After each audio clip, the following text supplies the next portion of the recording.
everyone, and thanks for joining us for another episode of Small Town Big Business, a podcast about doing big business in small towns. I'm your host for today, Deb Barnett. I'm also the Executive Director for Southern Illinois Now, where we focus on economic development in the 17 southernmost counties in Illinois. And we're coming to you today from the reporting room at Ethos at the Citadel, right here in Marion, Illinois. Ethos is a small business incubator, co-working spaces, and training and development space. We would also like to take a moment to thank our sponsors, Arcadia Wealth Group, Banterra Bank, Black Diamond Harley-Davidson and RV, Fowler Heating and Cooling, Southern Illinois Now, Swinford Media Group, Union Street Arts, and Watermark Auto Group Foundation. So we're very excited to bring this episode to you today. First, I would like to welcome from Megabytes Technology Services, Dusty Satterlee. So welcome, Dusty. Thank you for having me. Appreciate it. Yeah, so Dusty, this is a IT, information technology services. That is a hot topic for anyone, whether it's just an individual or a business. So we're going to kind of delve into those topics. But first of all, tell us a little bit about you. You're the operations manager. Yes. Tell us about Megabytes and how it got started. Sure. So actually, our company was started in 2001. I believe. So quite a while, over more than 20 years. Yes. That's quite a success story in and of itself, right? Yeah, sure. And it was started by our owner, Evan Youngblood, and he is a Heron native. And it was actually started in his bedroom while he was still in high school. Okay, and for those who aren't familiar with Southern Illinois, Heron is just right down the road from Marion. Yes. 10 minutes away, right? And he started doing computer work, went to SIU, and continued on doing things, and eventually it ended up growing into what it is today. So he's a fellow Saluki. I love that, SIU Carbondale. So you said he grew it from just starting with just loving technology, like in his bedroom, figuring all of this out. And now it's the company it is today. So tell us what that company is. What kinds of things do you offer? Sure. So we do everything from, basic computers, networking, wireless, telephone systems, security cameras. We also do some web development also. We do websites, and we do a custom business software for logistics is probably one of the bigger uses for it. We call it webware, and it is our in-house, homegrown database that our clients use to do a number of things. Like some of them use it to do e-com. Some of it use it for just logistics of like keeping inventory and things like that. We actually use it for our own in-house ticketing system. So if you call in, you say, I've got this problem, we start a ticket, and it's in that same software. That's really amazing, because when I think of IT or I think of technology services, most people, I don't know about anyone else, but it's so complex sometimes. Like technology was supposed to simplify our lives, and then I think it just continues to change. So having companies like Megabytes to help navigate those changes is so important. But I hadn't really even considered that it's not just our laptops, our computers, it's everything now. So you mentioned security cameras, sofa, everything is tied to technology today. Yes. Yeah. And one of the really big things that people don't really even think about is there's all these new smart devices that are in our homes, and we have to be able to find a way to keep them safe too. So, and we can talk about that more. Yeah. Well, why don't we talk about that now? Okay. Because safety is an issue, right? Sure. So, these devices aren't really built the same way that a computer is built. It's built to send data over the internet. So a lot of them inherently have a lot of security gaps and loops. So one of the biggest ways that you can protect yourself is by segmenting them off onto a different wireless network in your house. And when you're saying segmenting them off, so let's give some examples of what some of these things could be in someone's home or business. So let's say a refrigerator. Okay. There's smart refrigerators now. You can get on an app and view inside your refrigerator without even opening it. Isn't that incredible? Right. Yeah, I don't know. Sometimes it's like, is it incredible or ridiculous? I don't know. you've got that. You've also got, for example, like you can go to Sam's and buy a set pack of, security cameras, put them on your network at home, and then you can be somewhere else and you can view that, from anywhere in the world, as long as you've got internet connectivity. So unfortunately, like I said, these devices, in my opinion anyway, and some people may say differently, but I think that they are not as secure as like a computer, because they're just more simplistic. Sure. By segmenting them off, like onto I think this is probably a term that a lot of people will follow, is like a guest network. Okay. Or something like that, where it's not your main network that all your computers and everything are on. Oh, smart TVs are a big one. Oh, yes. Okay. Those have, if you go out and look, they have a lot of vulnerabilities. I mean, they fix them and patch them, but it's not very long before someone seems to be figuring out more, ways to get into them. But you have to download the updates to do that, right? You do, yeah. And most of the time that is automatic. Sure. I occasionally will get in and check and make sure that mine are going, know. But yeah, so the best practice really is to segment them off. And if you're not familiar with that, you call people like us. We can help you with that. So that was going to be my next question, because, you're in this business and you can talk about it in its simplest terms that we can all understand, but even being able to bring something home from Sam's and hook it up to your guest network. I think to a lot of people are like, well, I don't even know where to begin with that. So that's where a company like Megabytes could help as well, right? Yeah, sure. We do commercial mostly, but we also do residential as well. So we go into people's homes and help them out with their tech needs, as well as their businesses as well. Sure. So yeah. So because our audience, small town, big business, I wouldn't say every listener is a business owner or connected to a business, but a lot of them are. Sure. So let's talk about business and some of the things that business owners need to be thinking about when it comes to technology, and then how Megabytes or a company like yours could help them. Sure. So my first biggest takeaway that I would recommend to a small business owner, or any business owner for that fact, is make sure that you're working with somebody that you gel well together. Make sure that they can speak the technology into a language that you can understand. And most of the business owners I have come across aren't too shy about asking the questions if they don't understand, but some are. Sure. So if you're not comfortable, ask, say, I don't know what that means. It doesn't mean you're stupid. It just means that, you're a great accountant and we're good at technology. I don't know anything about accounting.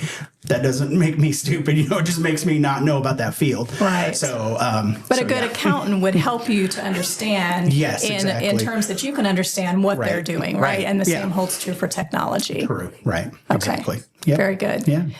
So for a lot of businesses, especially small businesses where budgets might be tight, I would say a lot of folks are thinking, I'll just try to do this on my own, figure it out, and then boom, they end up in a mess somewhere along the way, or their entire business for the day is shut down because there was a failure in some sort of technology. Right. What would you tell those folks about the importance of having someone to take care of this ever-changing world of technology for them? Sure. So again, there are a couple of facets to that. I think first and foremost, know how much it costs you to be down. That's a great question. Because that is something that a lot of people won't take into account when it comes to, we don't want to do like a contract or something like that, because we don't think that we would need you all the time. Well, if you're down for 4 hours, it's not about how much is it costing you to have us come in there and fix it. It's like, how much is it costing you to be down? That is a great way of looking at it, Dusty. So calculate the cost in advance. Right. So, I know one of our clients actually has theirs down to the hour. They know how much it costs them to be down per hour. They know how much it costs their 50 some odd employees to be standing around doing nothing, waiting to get back online. And unfortunately, that is really what it is, because if they aren't online, they're not working. That's right. Because they could operate in a very limited capacity, but essentially they're down. Sure. Yeah, and they have it down to, we know it's this many thousands of dollars per hour. So don't look at it as a cost. Look at it as, this is going to add value to my business by being able to be up, having someone who's familiar with my system and who can get us back up in the fastest way possible.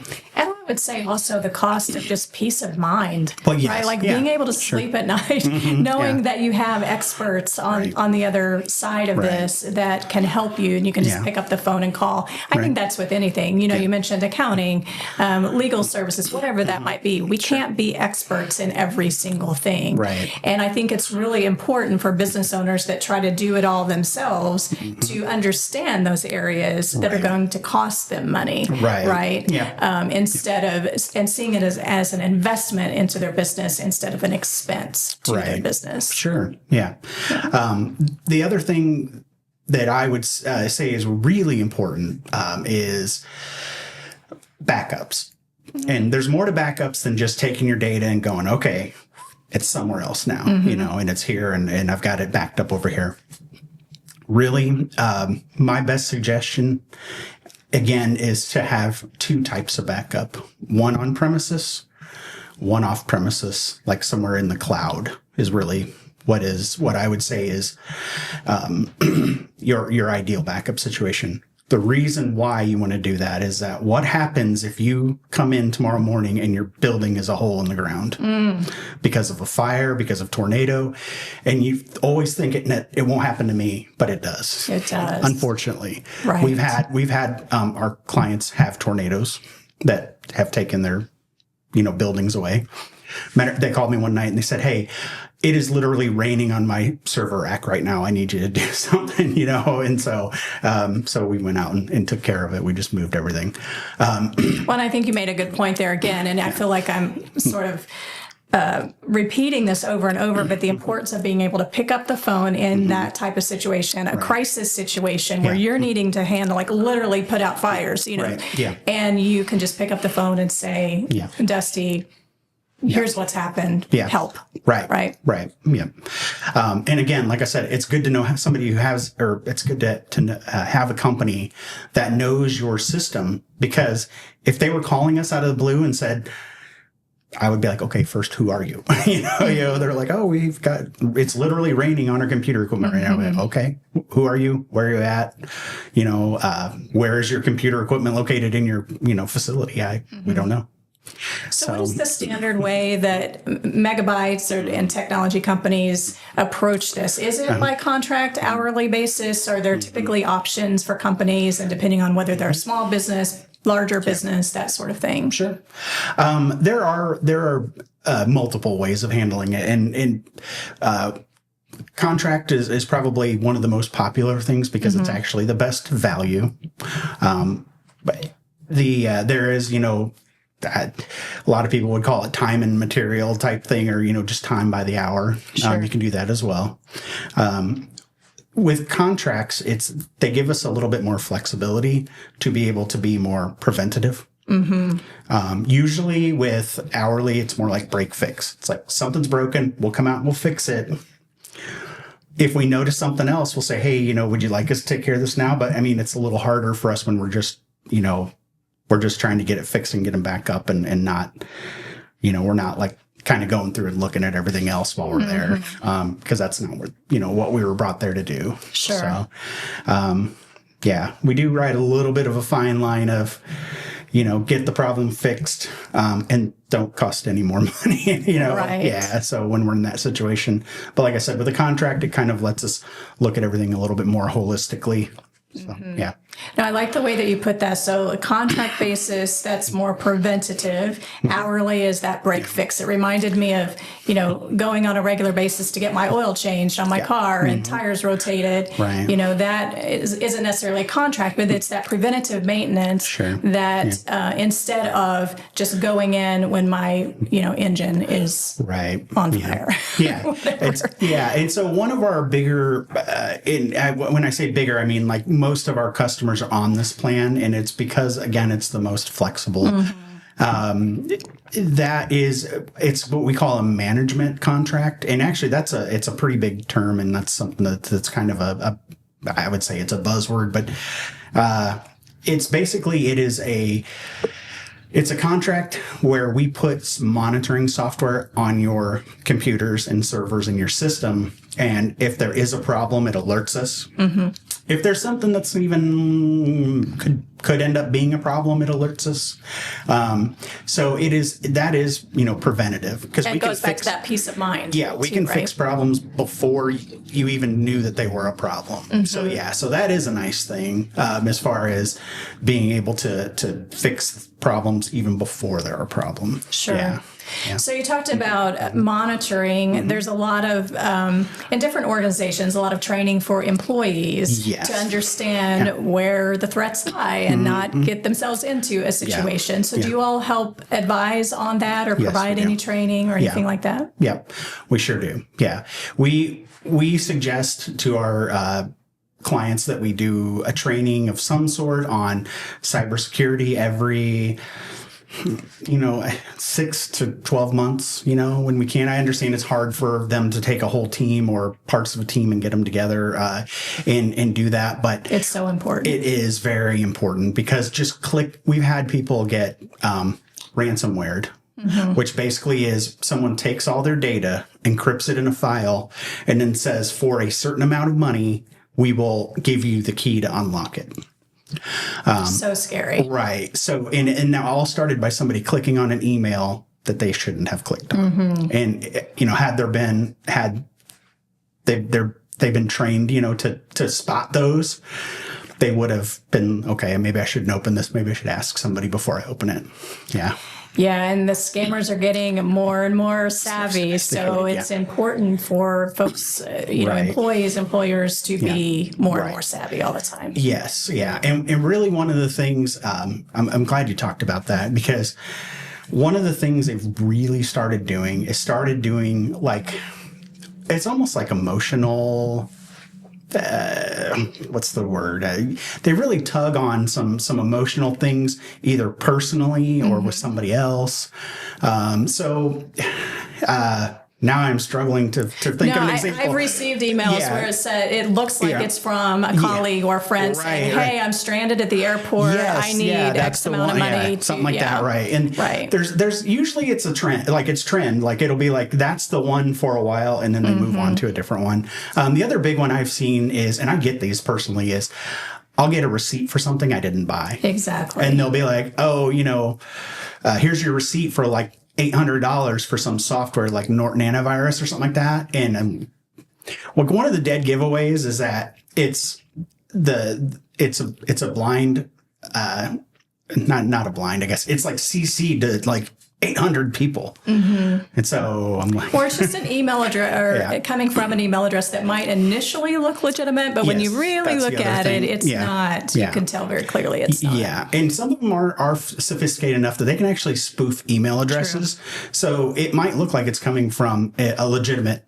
email address, and all the details might line up, but sometimes there's just some silly little goofy nuance that kind of makes you go, like wording or something. It's not really a way that us in America would word it, so you typically know it's some sort of a foreign actor if it trying doesn't feel right, it probably isn't. It's probably not right. Exactly. Right. Yeah. So go ahead. Oh, I was going to say that would just be the time to pick up the phone and call maybe the person or call the company and say, is this something you actually Did you send this? Yeah. And that's good too, not only for your own, safety from that threat, but also to alert the company or the individual that this is happening. Oh, yeah. Right? And a lot of, when we've done that, they've been very thankful, because they're like, well, thank you, because, that actually, it might be a breach on their end of like someone, because that's the other thing, is phishing for email passwords is a big one, and people give them. And I'm like, they'll never ask for your password. They'll never, ever ask for your password. So do not give your password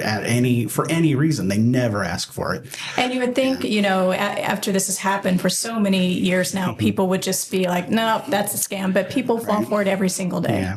Yeah. And here's another one we're starting to see more and more of, and this is unfortunate as well, is that they're targeting seniors. And these are our residential clients. And they're getting these seniors to give them some detail, and then they'll go in and they'll just, they'll like wipe them out. Or they'll do something that's really bad. luckily, the banks do have a lot of safeguards to help them, get back what they've lost or prevent them from losing it. But what they're actually doing is they're requiring that they take the PC to someone like us, do like a full clean and sweep on it, and then document it. And then they have to take that documentation back to the bank before they will reinstate like their online banking account. Wow. Yeah. So once again, huge time saver for that business owner or individual that now finds themselves in this situation, and they can pick up the phone, call Megabytes, and they, you all can help them through that process. I just always say, when in doubt, pick up the phone and call, call somebody. That's awesome. So we've talked a lot about threats. What about ways that companies can use IT to grow their business or create efficiencies? Workforce is such a challenge for everyone right now. Any tips or things that your company does to help folks find those efficiencies and technology solutions? Sure. Yeah. Well, so there are still a lot of people who are doing processes manually, and there's really no need for it. Now there's a lot of automation that'll take care of that. And you even get, email confirmations that, hey, this has been done, so you don't have to worry about it.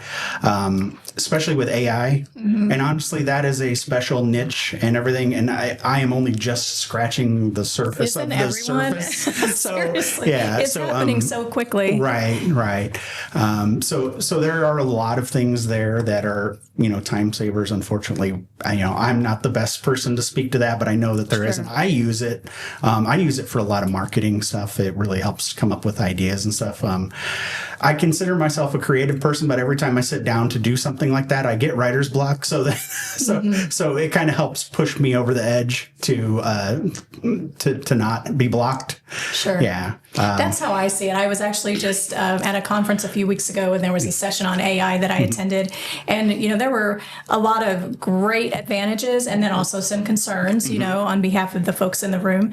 But one of the ways I see AI really being so helpful, especially with those efficiencies, as you just said, instead of sitting there with a blinking cursor and you're trying to write a, let's say for a business owner, a business plan or a new process or something along those lines, you can use AI as a starting point and then go in and change it and modify it for your purposes, right? But at least it gives you a really great starting point. Right. So here's another thing, and no business owner is ever guilty of any of this. If they write an email and maybe they're not in the best mood. Oh, okay.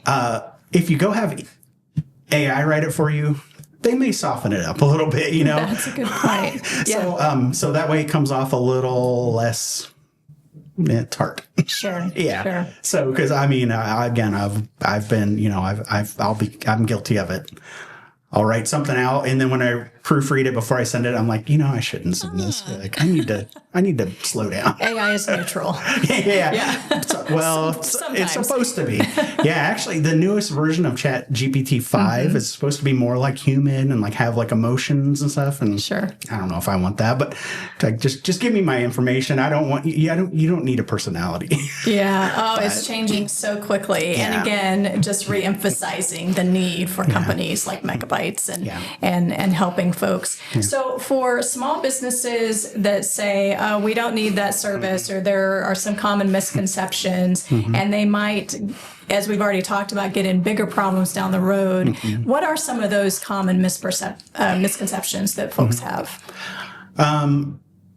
So speaking of not needing that, like, for example, we've had some of our companies that would say, we don't need someone like you and, to come in and help us because, we can handle it.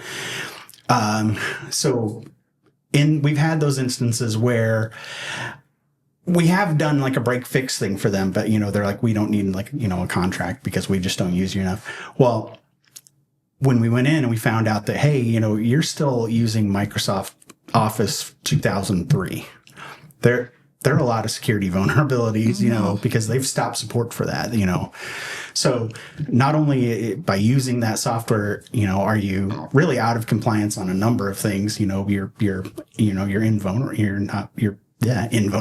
You are vulnerable. You are, yes. Yeah. And so and there's a lot of stuff like that because, at the end of the day, the biggest thing that a business owner has on his mind is keeping his company moving and profitable, making sure his people are taken care of. And, whether that be his customers or his employees and all those things. Software falls way, or, anything like that falls way down on the list. It's not a problem until it's a problem. Right. So, so that would be my biggest takeaway in that regard is that if you think you don't need something, you probably do. Mm-hmm. Yeah. I think that's so important. I'll use another example in a different context that I've been thinking about as you've been talking. We have like our heating and air conditioning at home. We have a contract through a local company here in Southern Illinois, and it's just a flat monthly amount. If we just pay it, it's not a huge amount, but it guarantees that they come out twice a year for maintenance. Yes. We get priority calls. Yes. If something happens. And a few years ago, we actually woke up on Christmas Eve morning and our heat was out. Ooh. So it was great to be able to pick up the phone and know that we had that priority, service, and they came right out, fixed it. Right. Whereas had we had the, as you mentioned, time and material or the break and fix, that would have cost us a whole lot more money for an overtime call, a holiday call, all of those things. And I think the same holds true for what you're talking about here today. Right. And that is one thing that we do emphasize is that, we have a lot of clients, and we try to service them all as best we possibly can. If you have a contract, that jumps you to the front of the line.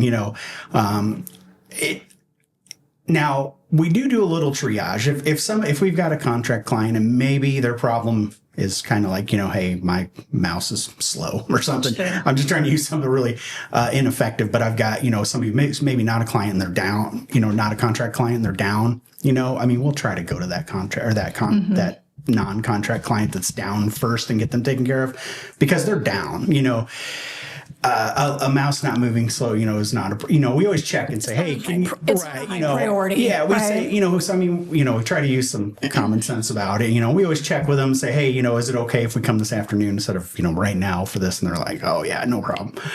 But, then we can get to that person who's down, get them back up and going. Sure. So, yeah, I think that's a good way to be, because like if you're in a emergency room, if you've got a broken finger versus someone who's bleeding out, exactly. You want to get the you have person. To triage the situation. Right. Yeah. So for companies out there that maybe they do it all on their own now, all of their IT on their own, or they try to figure it out, and it's becoming increasingly more complex every single day. Right. What would be the first steps? I assume it would almost be kind of like an interview process. You would want to, as you mentioned earlier, have a good connection or feel comfortable with that person. Sure. Maybe even ask for references, that sort of thing. What would be a first step for them? I would say first just reaching out and, talking to that company, seeing if you, feel like you're getting some good vibes from them and everything. It is a people, business, regardless of the fact that we work with a lot of technology, machinery, stuff like that. You gotta be right with the person first, I think. So then, from there, ask for some references, a lot of our business comes word of mouth. We don't do a whole lot of advertising. We do, but not to the extent that a lot of our competitors do. So a lot of our business just comes from referrals. Sure. Yeah. So. And technology is not going away. No, it is not going away. Yeah. And I go back to that peace of mind too, right? Yeah, definitely. And so one of the other things that I think is a very important takeaway on websites, because we haven't talked about that. We haven't even talked about websites. Yeah. Okay. Just really quick, one thing about websites. So there are like a lot of website builders and things like that are automatic, and they say they use AI. I don't really think that's the case, but that's a whole nother conversation again. But they'll say they use like AI, or they have like little like building block programs and stuff like that. Over the last few years, we've seen so many problems with those that I would suggest, talking to somebody first. And yeah, there is a little bit of there's a little bit more cost in doing a website with somebody else and having them make a custom website like what we do. We got to start from scratch with like blank code and everything. And it's a little bit of an old fashioned way nowadays, I guess, of doing it. But it's better than having your site being eaten by like some kind of licensing issue or something like that, and having it just be gone, because we've had that happen. We've had some licensing. We've inherited some sites that, they're pre-built, and we're like, okay, we'll maintain them, the best we can, but we normally don't work with those, but we'll do our best. And someone will forget to pay a license or something, or like a credit card will expire or something like that. And then, the site just, after so long, it just goes, I'm not here anymore. I'm done. Gone. And that's the front door to your business. Yes. In many cases, right? Right. And going back to AI, and actually, I'll plug Tom Harness here. He did a thing, training here last week with AI, and he was talking about how important AI is now, because it can crawl your site to get data and statistics and things like that. And he said, so that has kind of re-upped the importance of having a website.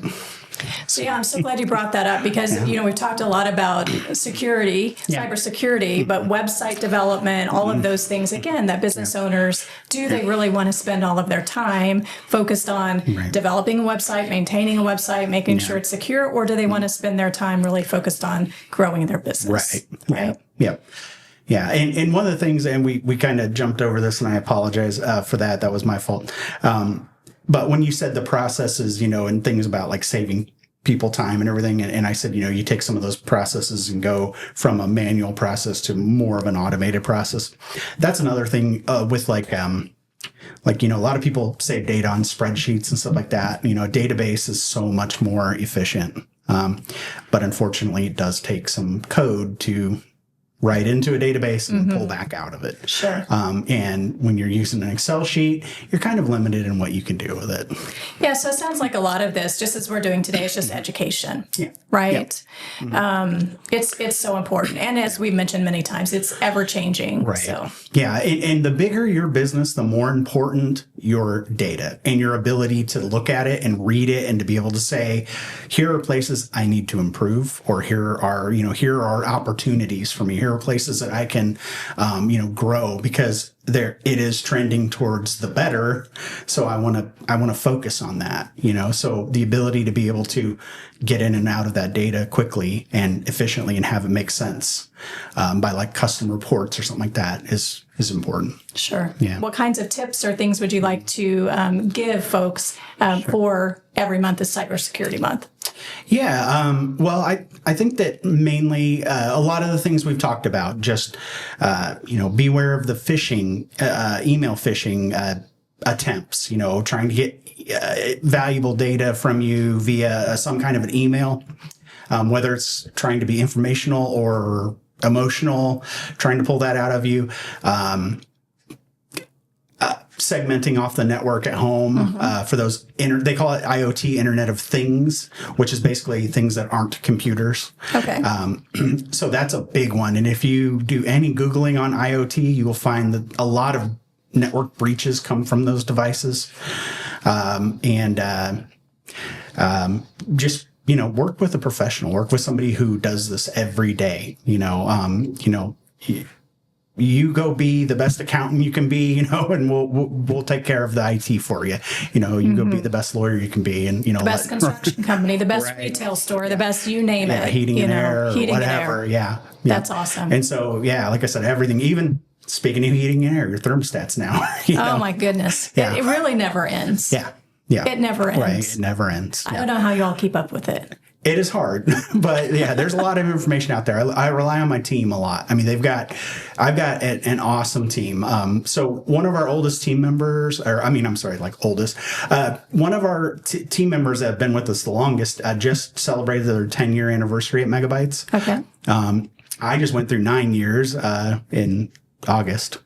So we've got really good longevity there. Yeah. And we've got, others who are coming up on 5 years and 3 years. So yeah, our people stay around for a while, so they know their stuff. And you mentioned Evan is the owner. Evan is the owner, and he's still around. Yeah. And do you think he ever would have thought that just, learning technology years ago would have evolved into this great company that it is today? Yeah. It's a neat story. I mean, and it's a great place to work, honestly. And it's a great team. It's a great environment. We're very customer focused and oriented. We're all about making sure that, they're happy, they understand what's going on, and that they're kept up to date. And that I think is big, because I don't think there's just a lot of that in any business anymore. So important. It is. Yeah. It's just, everything is very impersonal now, and we try to not do that. Sure. Yeah. So I want to make sure folks know where to find you, and then I have one final question after that. But first, where can folks find you? Sure. You can either call our office at 618-559-2902, or you can go and find us on the web at megabytes1.com, and that's ONE.com. Okay. Spelled. Okay. Yeah, spelled out. Okay. Or if you do the number one, like the numeric one, you'll get there too. It'll get there. Either way, Megabytes the number one, or Megabytes ONE.com. Yep. Okay. Yeah, and we do have a Facebook page. You can look us up on there as well. Sure. So, yeah. Okay. Well, this has been some great information. My last question, one that I love the most, what is, you mentioned being with the company for several years, almost a decade, right? Yeah. So what is your why? What gets you up every day, keeps you going, keeps you with Megabytes? What is your why? Just really being able to help the customers, and whenever we can save something, like save some data for somebody who thinks that it's gone, I mean, and they're so relieved, it feels good. I mean, it feels really good. It's a great accomplishment, and it kind of makes our day, because we're like, that is the coolest thing. Or, learning something new, because we're all curious people, and it's like, how do we make something really obtuse work? That is, it's like every single day is a new discovery of what technology can do, and that's the fun part. Sure. So yeah. So as your customers have that peace of mind and are sleeping better at night, you're sleeping better at night. Yes. Yeah. Yeah. Well, Dusty Satterlee, Operations Manager, Megabytes Technology Services in Heron, thank you so much for joining us today. Thank you very much. I think the listeners have taken away, no matter where they are, if they're in Southern Illinois or across the country, they've taken away a lot of great information today. Yeah. Well, thank you. And by the way, we have customers all across the nation. So they're not just, we do remote help for people all over the country. Such a great point. It's not just here in Southern Illinois. We also have web customers all over I don't think we have any international ones yet. Okay. But yeah, so we do have them all over the country. So just an FYI, you don't have to be here. No, that is a great point. I'm glad you said that, because technology breaks down those walls, right, of place-based companies and limitations. That's fantastic. Yeah. Well, thanks again. I've learned a lot, and I think our listeners will too. Awesome. Again, Megabytes Technology Services, and you're at megabytes1.com. That's either the numeric one or ONE. Correct. All right. Very good. And thank you all for joining us today for Small Town Big Business. Again, you can find us on your favorite podcast platform or our YouTube channel. Again, don't forget to subscribe while you're there. Want to thank our sponsors once again: Arcadia Wealth Group, Banterra Bank, Black Diamond Harley Davidson and RV, Fowler Heating and Cooling, Southern Illinois Now, Swinford Media Group, Union Street Arts, and Watermark Auto Group Foundation. Again, I'm Deb Barnett. I'm also the Executive Director for Southern Illinois Now. Proud to be a host of Small Town Big Business, and you can find us at southernillinoisnow.org. Thanks so much, and we'll see you next time.